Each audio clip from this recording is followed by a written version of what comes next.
வணக்கம். இது உங்கள் வாய்ஸ் ஆஃப் எக்ஸ்பீரியன்ஸ். நான் உங்கள் தோழி. நம்மள பல பேருக்கு ஒரு சந்தேகம் இருக்கும். நம்ம வந்துட்டு எப்படி நிறைய சம்பாரிச்சா தான் பணத்தை சேர்க்க முடியுமா? அப்படிங்கிறது எல்லாருக்குமே இருக்கிற சந்தேகம். ஆனால் என்னோட 30 வருட வாழ்க்கை திருமண வாழ்க்கையில் நான் கண்ட உண்மை என்னென்னா, நம்ம கஷ்டப்பட்டு சம்பாதிக்கிறத விட அந்த காசை எப்படி தக்க வச்சுக்கிறோங்கிறது தான் உண்மையான கலை.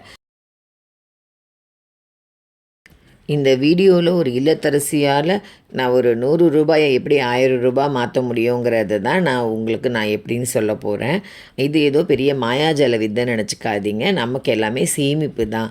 இப்போ நம்ம பல விதத்தில் பல பேர் சேமிப்பாங்க. நம்ம சாதாரணமாக ஒரு சேமிப்பை நம்மளோட தினப்படி நம்ம வாங்குகிற வெஜிடபிள்ஸ் அந்த மாதிரி இதுலேயே நம்ம சேமிப்பை பண்ணலாம். அதை பற்றி தான் நான் உங்களுக்கு பேச போகிறேன். உங்களுக்கு இந்த சேனல் ரொம்ப பிடிக்கும்னு நினைக்கிறேன். என்னோடய அனுபவங்கள்லாம் நிறைய சொல்லலாம்னு ஐடியா பண்ணி வச்சுருக்கேன் இந்த சேனலில். ஸோ நீங்கள் எல்லாருமே இதை சப்ஸ்கிரைப் பண்ணிவிட்டு நீங்கள் பெல் ஐக்கானை கிளிக் பண்ணி வச்சுக்கிட்டிங்கன்னா உங்களுக்கு நான் போடுற வீடியோஸ்லாம் வரும். சப்ஸ்கிரைப் பண்ணிக்கோங்க. ஒரு இல்லத்தரசியாக 30 ஆண்டு அனுபவத்தை வழிநடத்திய அனுபவமும், பள்ளியில் 14 ஆண்டுகளாக பணியாற்றிய அனுபவத்தையும் நான் உங்களுக்கு என்னோடய வாழ்க்கை பயணத்தில் நான் சேமித்த மிகப்பெரிய சொத்து. அனுபவம் தான். என்னோடய அனுபவத்தில் நான் கற்றுக்கிட்ட பண மேலாண்மையும் சேமிப்பு ரகசியங்களையும் உங்களோட பகிர்ந்துக்க ரொம்ப ஆசையாக இருக்குது. அதுக்கு தான் இந்த மேடை. பணத்தை விட அனுபவம் தான் பெருசுன்னு நான் சொல்லுவேன். ஏன்னா முன்னாடியெல்லாம் பழமொழி இருக்கும், பணம் பந்தியிலே குணம் குப்பையிலேன்னு. ஆனால் இப்போ பார்த்திங்கன்னா பணம் பந்தியிலே கிரெடிட் கார்டு கையிலேன்னு மாறிடுச்சு. நம்மக்கிட்ட ரூ. 100 இருந்தால் கூட அதை எப்படி ரூ. 1000 வரைக்கும் நம்ம பெருமையாக செலவு பண்ணுறதுன்னு ஒரு வித்தை இருக்குது. அதை தான் நான் உங்களுக்கு சொல்லித்தர போகிறேன். பணம் சம்பாதிக்கிறத விட அந்த பணத்தை எப்படி கௌரவமாக காப்பாற்றுறதுன்னு தான் உண்மையான வழி இருக்குது. அதில் தான் நமங்களோட வாழ்க்கையோட அர்த்தமே இருக்குது. அதை பற்றி தான் நான் இந்த எபிசோடில் உங்களுக்கு நான் சொல்ல போகிறேன் இந்த வீடியோவில். இப்போதெல்லாம் பார்த்திங்கன்னா யூடியூப்பை திறந்தாலே ஒரு வருஷத்தில் 1 கோடி எப்படி சம்பாதிக்கலாம் அப்படிங்கிற மாதிரியெல்லாம் வரும். 1 கோடி இருக்கட்டும், கையில் இருக்கிற ரூ. 100 எப்படி செலவு செய்யாமல் பத்திரமா வீட்டுக்காரருக்கு தெரியாமல் உண்டியில் போடணுன்றதை நம்ம எப்படி பண்ண போகிறோம். ஒரு இல்லத்தரசியாக நான் உங்களுக்கு அந்த அனுபவங்களை நான் உங்களுக்கு சொல்லித்தரேன். நம்முடைய பாணியே வேறு. பந்தாவாக செலவு செய்யாமல் கௌரவமாகவும் மகிழ்ச்சியாகவும் எப்படி சேமிப்பதுன்னு பார்க்கலாம் வாங்க. பணம் என்பது சரியாக சம்பாதிக்கிறது மட்டும் இல்லை, அது எப்படி சரியான வழியில் நம்ம செலவு செய்கிறதுன்னு தான் இருக்குது. அதுக்காக நம்ம செலவே பண்ணாமல் வாழ முடியாது. செலவு பண்ணலாம், தேவைக்கானக பண்ணலாம். தேவையில்லாத செலவுகளை நம்ம தவிர்க்கலாம். ஏன்னா இப்போ நமக்கு எது தேவையானது எது தேவையில்லாதுன்னு நமக்கு தெரியாத அளவுக்கு நம்ம இப்போ உலகம் போய்கிட்டு இருக்கு. அதனால நம்ம கொஞ்சம் அனுபவம் வாய்ந்தவங்களோட பேச்செல்லாம் நம்ம கேட்டுக்கிட்டோம்னா, நம்ம இப்போ கல்யாணம் ஆனவங்களுக்குலாம் இது ஒரு பெரிய அனுபவமாக இருக்கும் நம்ம சொல்லி கொடுக்குறது. இப்போ பார்த்திங்கன்னா பெரிய கனவுகள் இருக்கும். ஆனால் சிறிய தொகையை வச்சுக்கிட்டு எப்படி பெரிய கனவுகளை நனவாக்கலாம், சவால்கள் வரும்போது எப்படி நம்ம அதை சளைக்காமல் எதிர்கொள்வது, எல்லாமே தான் நம்ம வாழ்க்கையோட அடுத்தடுத்த கட்டங்களில் நம்ம எல்லாமே அனுபவிக்கிறோம். இப்போ வாழ்க்கையில் கல்யாணம் ஆனதுக்கப்புறம் பார்த்திங்கன்னா நம்மளோட வாழ்க்கை முறை எல்லாமே மாறும். ஏன்னா நமக்கு அது வீட்டில் இருந்த வரைக்கும் நமக்கு எப்படி செலவு பண்ணணும் எப்படி எதுவுமே நமக்கு தெரியாது. நம்ம வாங்குவோம் சம்பளத்தை, நம்ம அப்படியே செலவு பண்ணுவோம். ஆனால் அப்போ அந்த காலத்துலலாம் பார்த்திங்கன்னா பெரியவங்க கிட்ட கொண்டு வந்து கொடுத்துருவாங்க. அவங்க பிரித்து எப்படி செலவு பண்ணலான்னு கல்யாணம் ஆனதுக்கப்புறம் கூட பார்த்திங்கன்னா அந்த வீட்டில் இருக்க தலைவர் தான் எல்லாமே பார்த்துக்குவாங்க. குழந்தைங்கள்லாம் சந்தோஷமாக இருப்பாங்க. வேலைக்கு போயிட்டு வருவாங்க, அவங்க சம்பளத்தை கொடுத்துருவாங்க. பெரியவங்க அழகாக திட்டமிட்டு செலவு செய்து அதை எல்லாமே மீதியெல்லாம் கொடுப்பாங்க. அது ஒரு காலம், ரொம்ப காலத்துக்கு முன்னாடி சொல்கிறேன். நம்மளில் பல பேருக்கு பட்ஜெட்னாலே பயம் வரும். ஆனால் ஒரு அனுபவம் வாய்ந்த இல்லத்தரசிக்கு தெரியும், ரூபாய் செலவு செய்தாலும் அதை எப்படி உருப்படியாக செலவு செய்யுதுன்னு. கவலைப்படாதீங்க, இனி உங்கள் பணத்தை சரியாக மேலாண்மை செய்ய நான் உங்களுக்கு கண்டிப்பாக துணையாக இருப்பேன். நம்ம பெரிய தொகையை சேமிக்கிறது ரொம்ப கஷ்டமாக நினைக்கலாம். பெரிய தொகை சேமிக்கிறதுங்கிறது நம்ம பயமாக இருக்கலாம். எப்படி நம்ம அவ்வளோ தொகையெல்லாம் சேர்த்தா ரொம்ப கஷ்டமாச்சு எடுத்து வச்சிட்டோம்னா. ஆனால் சிறுக சேமிக்கிறது ஒரு ஈஸியான வழி இருக்குது அதில். இப்போ நம்ம சம்பளம் வாங்கிட்டு வந்த உடனே அப்படியே எடுத்து வச்சு நம்ம இப்போ கார்டில் இருக்கோம், அக்கௌண்ட்டில் இருக்கோம், நம்ம என்ன பண்ணுவோம், கார்டை ஸ்வைப் பண்ணுவோம், ஜிபே ஃபோன்பே அந்த மாதிரி பல வழிகளில் செலவு பண்ணிகிட்ருக்கோம். ஆனால் அந்த மாதிரி செய்யாமல் ஒரு தடவை எனக்காக நீங்கள் எல்லாருமே ட்ராப் பண்ணிவிட்டு கொஞ்சம் ஓரளவுக்கு காசுங்களை ட்ராப் பண்ணிவிட்டு அதை எழுதி வைங்க. ஒரு கவரில் என்னென்ன செலவு உங்களுக்கு இருக்கோ, மாதம் ரெண்ட்டு, கரண்ட்டு பில், கேஸ், அதை எல்லாமே அந்த கவரில் எழுதிட்டு அந்த காசுங்களை மட்டும் தனியாக அதில் போட்டு வைங்க. அதுக்கப்புறம் எக்ஸ்ட்ரா கொஞ்சம் காசு வச்சுக்கோங்க. இந்த மாதிரிலாம் நீங்கள் பண்ணும்போது உங்களுக்கு எந்தெந்த செலவாகியிருக்கு, எது எக்ஸ்ட்ரா செலவாகுது, நம்ம இந்த மாதம் நம்ம எக்ஸ்ட்ரா காசை எடுக்காமல் நம்ம குடும்பத்தை பார்த்தோமா, எல்லாமே எழுதுங்க. ஃபஸ்ட்டு சேலரி வாங்கின உடனே நீங்கள் ஒரு நோட் எடுத்து அதுக்கு முன்னாடியே கூட நோட்டில் எழுதிக்கோங்க. இந்த மாதத்தில் நமக்கு என்னென்ன செலவு இருக்குங்கிறது. இதை எழுதுகிற பழக்கம் உங்களுக்கு வந்ததுனா தான் உங்களோட வாழ்க்கையில் நீங்கள் என்னென்ன செலவு பண்ணிங்க ஒரு மாதம், நம்ம எது அனாவசிய செலவு எது அவசிய செலவுன்னே உங்களுக்கு தெரியும். ஸோ அதே மாதிரி சேலரி வாங்கிட்டு வந்த உடனே நீங்கள் ஒரு 1000 ரூபாய் சம்பாதிக்கிறீங்கன்னா நான் தோராயமாக சொல்கிறேன், ஒரு 100 ரூபாய் எடுத்து தனியாக வச்சிடணும் சேமிப்புக்கு. அந்த சேமிப்பு காசை வந்து எதுக்காகவுமே எடுக்கக்கூடாது. ஓரளவுக்கு சேரட்டும் அது. அப்போ பார்த்தீங்கன்னா அது உங்களுக்கு ஒரு பெரிய தொகையாக கிடைக்கும். ஒரு 100 ரூபாய் சேர்த்து வச்சிங்கன்னா கூட 10 ரூபாயில் உங்களுக்கு ஒரு 1000 ரூபாய் கிடச்சிரும். 10 மாதத்தில் ஒரு 1000 ரூபாய் உங்களுக்கு கையில் கிடச்சிரும். அதை மாதிரி நான் சொல்கிறேன், சிறுக சேமிக்கிறதுன்றது இந்த மாதிரி தான். அதுக்கப்புறம் உங்களுக்கு நிறைய சேலரி வந்தால் நீங்கள் சிட்டெல்லாம் போடலாம். அந்த மாதிரிலாம் போட்டிங்கன்னா உங்களோட பெரிய பெரிய செலவெல்லாம் நீங்கள் பார்த்துக்கலாம். வீடு கட்டுறதுக்காக சேமிப்பாங்க சில பேர் நகை வாங்குவாங்க, அதுக்காக சேமிப்பாங்க. குழந்தைங்க ஃபீஸ் கட்டுறதுக்காக இப்போல்லாம் நிறைய ஃபீஸே ரொம்ப ஜாஸ்தி இருக்குது ஸ்கூல்ஸ்லலாம். ஸோ நீங்கள் அதுக்கெல்லாம் தனித்தனியாக நம்ம வந்துட்டு இந்த மாதிரி பிளான் பண்ணிக்கலாம். முதல்ல நமக்கு ஒரு மந்த்லி எழுதுங்க, ஒரு வருஷத்துக்கானது எழுதுங்க. ஒரு மாதத்தில் நமக்கு எது ஸ்பெஷல். இப்போ ஜூன் மாதம்னா ஃபீஸ் வரும். இப்போ தை மாதம் இந்த மாதிரி டைம்லாம் பார்த்திங்கன்னா கல்யாண செலவு நிறையா, அந்த மாதிரி கல்யாணம் அதெல்லாம் வரும். அப்புறம் பண்டிகை காலத்தில் பண்டிகை கால செலவு, இந்த மாதிரி டைம் இதெல்லாம் எழுதிக்கோங்க. அதுக்கு தகுந்த மாதிரி கால்குலேட் பண்ணுங்கள் உங்களோட இயர்லி சேலரியை. அப்போ உங்களுக்கு ரொம்ப ரொம்ப ஈஸியாக டக்குன்னு எல்லாமே வரும். எழுதி வச்சா மட்டும்தான் உங்களுக்கு ரொம்ப ரொம்ப ஈஸியாக இருக்கும் உங்களுக்கு ஃபேமிலியை ரன் பண்ணுறதுக்கு.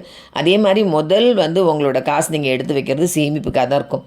சரி, நீங்கள் அக்கௌண்ட்லேயே வச்சுருந்தா கூட அது தனியாக ஒரு அக்கௌண்ட் ஒரு பேங்க் மெயின்டைன் பண்ணிக்கோங்க. அதில் இந்த அமௌண்ட் எடுத்து போட்டு வச்சுருங்க. அது உங்களோட சேமிப்பாக இருக்கணும். அதே மாதிரி இன்னொரு விஷயம், நீங்கள் யாராக இருந்தாலுமே ஹஸ்பண்ட் அண்ட் ஒய்ஃப் கணக்கு போடும்போது உங்கள் குழந்தைங்களுக்கும் அதை சொல்லிக் கொடுங்க. ஏன்னா அவங்களுக்கும் நம்மளோட கஷ்டம் தெரியணும். இப்போ நம்ம என்ன பண்ணுறோம், அம்மா அப்பா எவ்வளோ காசு சம்பாதிக்கிறாங்கன்றது தெரியணுன்றதை விட எப்படி அதை செலவு பண்ணுறாங்க, ஒரு காசை எப்படி எடுத்து வைக்கலாம், எது நமக்கு தேவை, நீட்ஸ் வாண்ட்ஸ் அதை பார்க்க சொல்லுங்கள். நமக்கு எது ரொம்ப தேவை, நம்மளோட விருப்பங்கள் எது. விருப்பங்களை வேணான்னு சொல்லலை, ஆனால் நம்ம நீட்ஸை முக்கியமாக ஃபஸ்ட்டு பார்க்கணும். வாண்ட்ஸை அதுக்கப்புறமா பார்த்துக்கலாம். அதே மாதிரி சிறு சேமிப்பு தான் நமக்கு எப்போவுமே நமக்கு ஆரம்பத்தில் நம்ம சேர்க்குறது பல நேரத்தில் நமக்கு அதுதான் ஒரு பாதுகாப்பு அரணாகவே நிற்கும். இதுக்கு உதாரணம் பார்த்திங்கன்னா கோவிட் டைமில் பார்த்திங்கன்னா சேமிப்பு இருந்தவங்க எல்லாருமே அழகாக அந்த காலகட்டத்தை நம்ம கடந்து வந்துட்டோம். ஏன்னா நம்ம அந்த நெருக்கடியான நேரத்தையும் நம்மக்கிட்ட காசு இருந்துச்சுன்னா நம்ம எல்லாமே பண்ணுறதுக்கு. அப்போல்லாம் காய்கறிலாம் ரொம்ப விலையாகவும் இருந்துச்சு, வேலை வாய்ப்பு யாருக்குமே இல்லை. சில இடத்துல சேலரி கொடுத்தாங்க, சில இடத்துல ஹாஃப் சேலரி. அப்போல்லாம் நிறைய பேர் ஸ்ட்ரகிள் பண்ணாங்க. அதே சேமிப்பு இருந்தால் நம்ம அந்த டைமில் கௌரவமாக நம்மளோட வாழ்க்கையை நடத்த முடியும். அது கொஞ்சம் சேமிப்பு கம்மியாக இருந்துச்சுன்னா அவங்க ரொம்ப கஷ்டப்பட்டு தான் அதை கடந்து வந்திருப்பாங்க. நான் இதை தப்பாக சொல்லலை, ஏன்னா எல்லாருக்குமே இது நமக்கு ஒரு ஐ ஓப்பனிங்காக நம்ம இதை எடுத்துக்கணும். இந்த மாதிரி சூழ்நிலை வரணுன்றது கிடையாது, வரணும் இல்லை. ஆனால் நம்ம சேமிப்பு எடுத்து வச்சு நமக்கு எப்போவுமே யாரோட கையும் நம்ம எதிர்பார்க்காமல் இருக்கலாம் இல்லையா. பெண்கள் சம்பாதிக்கிறது பொருளாதார ரீதியாக சுதந்திரமாக இருக்கிறது சம்பாதிக்கணும்னு மட்டும் இல்லை, அவங்க இருக்கிற பணத்தை சரியாக திட்டமிட்டு செலவு செய்கிறது தான் அது இருக்கே. அதை சரியாக செய்தாலே எந்த சூழ்நிலையிலும் நம்ம மற்றவங்க கையை எதிர்பார்க்க வேண்டிய அவசியமே இருக்காது. நம்ம இன்றைக்கி இருக்கே நம்ம செலவு பண்ணிக்கலாம், நமக்கு சம்பாதிக்கிற திறமை இருக்குது, அப்படி எல்லாமே அது எல்லாமே பாசிட்டிவ் திங்கிங் தான். ஆனால் அதுக்கும் மேலே நம்ம சேமிப்புன்னு ஒரு அமௌண்ட் நம்ம வச்சுருந்தோம்னா நம்ம ஒரு அவசர காலகட்டத்தில் நமக்கு அது எல்லாமே நமக்கு அது உதவியாக தான் இருக்கும் கண்டிப்பாக. அதில் ஒரு கணிசமான தொகை சேர்ந்ததுக்கப்புறமா நீங்கள் அந்த காசை ஒரு ஜுவல்ஸ் வாங்கிக்கலாம். பொம்பளை குழந்தைங்க இருந்தால் அழகாக நகை வாங்கி போடலாம். இல்லை எங்களுக்கு நகை போடுறது பிடிக்காது அப்படின்னு தோணுச்சுன்னா கூட நீங்கள் ஃபிக்ஸடில் போட்டு வச்சுக்கலாம். ஃபிக்ஸடில் போட்டால் நம்ம அதை எடுக்க மாட்டோம், ஆனால் ஒரு சில காலகட்டம் வரைக்கும் நம்ம அந்த காசை வச்சுக்கலாம், தேவைப்படுதான். கொஞ்சம் நிறைய சேர்ந்தாலும் நம்மக்கிட்ட கையில் வச்சுருக்கிறத விட ஃபிக்ஸடில் போட்டால் நம்மளோட காசு வட்டிங்கெல்லாம் அதிகரிக்கும். அதனால் அந்த மாதிரி பிளான் பண்ணிக்கலாம். அந்த காலத்துலலாம் பார்த்திங்கன்னா நான் எப்போவுமே உதாரணமாக அதை தான் எடுத்துக்குவேன். கிராமத்து வாழ்க்கையில் பார்த்திங்கன்னா அவங்க கோழி வளர்ப்பாங்க, ஆடு வளர்ப்பாங்க, விவசாயம் பண்ணுவாங்க. இப்போ ஆடு அந்த கோழியெல்லாம் வளர்க்குறது அவங்க என்ன பண்ணுவாங்க, அந்த முட்டைகளெல்லாம் விற்று அந்த டெய்லி செலவுகளெல்லாம் பார்த்துக்குவாங்க. அந்த மாதிரி இதெல்லாம் அப்புறம் வீக்லி என்ன பண்ணுவாங்கன்னா, இந்த பால் விற்கிற காசு இதெல்லாம் பார்த்திங்கன்னா வீக்லி நம்ம ஒரு நான்வெஜ் வாங்க அந்த மாதிரி டைமில் அதை யூஸ் பண்ணிக்குவாங்க. இல்லை அவங்க வீட்டில் இருக்கிறதே கூட நம்ம எடுத்து அடித்து செய்வாங்க. அந்த மாதிரிலாம் கூட பிளான் பண்ணுவாங்க, நான் பார்த்துருக்கேன். அதே மாதிரி இந்த விரட்டி மாடு வச்சுருக்கவங்களாம் அந்த சாணியெல்லாம் வெடிச்சு விரட்டி தட்டி அந்த மாதிரிலாம் தான் செலவு பார்ப்பாங்க. விவசாயங்கிறது அவங்களுக்கு தனி டாபிக். அதை அப்படியே வச்சுருந்து பார்த்திங்கன்னா விவசாயத்தில் வருஷத்தில் 6 மாதத்துக்கு ஒரு தடவை வர காசை ஃபீஸ் கட்டுறதுக்காகவும் கல்யாணம் காட்சின்னு அந்த மாதிரி இதுக்கு தான் சேவிங்ஸில் எடுத்து வைப்பாங்க. அதே மாதிரி ஆடு அது மாதிரிலாம் சேல் பண்ணுற காசை அவங்க பண்டிகை காலங்களுக்கு அதை யூஸ் பண்ணிக்குவாங்க. இந்த மாதிரி தான் அந்த காலத்தில் நான் படிச்சிருக்கேன். அதெல்லாம் பார்த்திங்கன்னா முன்னாடி நான் ஒரு 30 இயர்ஸ் பேக் சொல்கிறேன், புக்கில் எல்லாம் வரும்போது நான் இந்த ஆர்டிக்கல் இந்த மாதிரிலாம் படிச்சிருக்கேன். எப்படி அந்த காலத்தில் அதாவது அந்த காலத்தில் எப்படி அவங்கெல்லாம் சமாளித்தாங்க, நம்ம ஈஸியாக அந்த கொஞ்சம் வருமானத்தில் எப்படி அந்த கழிச்சாங்க, எப்படி பண்ணாங்கங்கிறது பிளானிங்லாம் நான் அப்போல்லாம் பார்த்துருக்கேன்.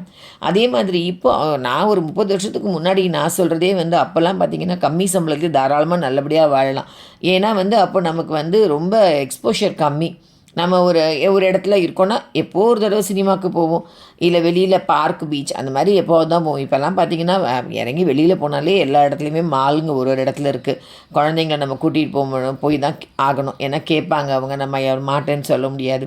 அதே மாதிரி ஸ்கூல்லேருந்து வரும்போது பார்த்திங்கன்னா அப்போல்லாம் வீட்லேயே வந்துட்டு ஸ்நாக்ஸ்லாம் செய்து வச்சுருப்பாங்க. இப்போவுமே செய்கிறாங்க சில பேருக்கு நான் சொல்கிறேன். பார்த்திங்கன்னா நான் வரும்போது பார்த்துருக்கேன், ஸ்கூலில் நிறைய குழந்தைங்கள அப்படியே ஜூஸ் ஷாப்பில் கூட்டிகிட்டு போய் ஜூஸ்லாம் வாங்கி கொடுப்பாங்க. அங்கே இருக்கிற ப்ரெட்டு எக் அதெல்லாம் வாங்கி தானே சொல்கிறேன். அதுக்கு நம்ம வீட்டிலே அவங்க வரதுக்கு முன்னாடியே நம்ம அதை செய்து வச்சு கொடுக்கலாம். அதெல்லாம் நம்ம சின்ன சின்ன செலவுகளை நம்ம குறைக்கலாம், ஹெல்த்தியாகவும் இருக்கும். அதே மாதிரி நம்ம ஜூஸ் தான் நம்ம வீட்டிலே போட்டு கூட கொடுக்கலாம், அதுவும் ஹெல்தி தான். நம்ம இதெல்லாம் சின்ன சின்ன செலவுகள் நம்ம நினைக்கிற குழந்தைங்களுக்கு உடம்புக்கும் நல்லது, ஆரோக்கியமானதை நம்ம வீட்டில் கொடுத்தோன்ற திருப்தியும் வரும். இதெல்லாம் உங்களுக்கு பிடிச்சிருக்கோன்னு நினைக்கிறேன் இந்த மாதிரி கருத்துக்கள்லாம்.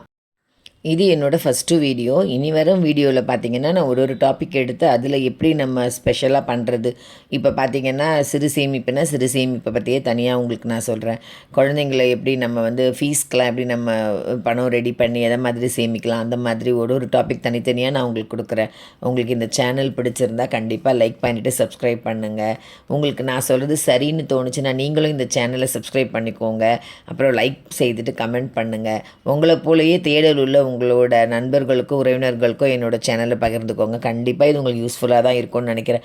உங்களுக்கு ஏதாவது டாப்பிக்கை பற்றி பேசணும், இந்த மாதிரி பட்ஜெட் பற்றி இல்லை மணி மேனேஜ்மெண்ட்னா நீங்கள் கண்டிப்பாக சொல்லுங்கள். அதையும் நான் உங்களுக்கு என்னால் முடிஞ்சதை நான் ட்ரை பண்ணி நான் உங்களுக்கு கொடுக்க பார்க்குறேன். சரிங்களா? உங்களுக்கு இதை பிடிச்சிருக்கோன்னு நினைக்கிறேன். பிடிச்சிருந்தா லைக் பண்ணிவிட்டு கமெண்ட் பண்ணுங்கள். தேங்க்யூ.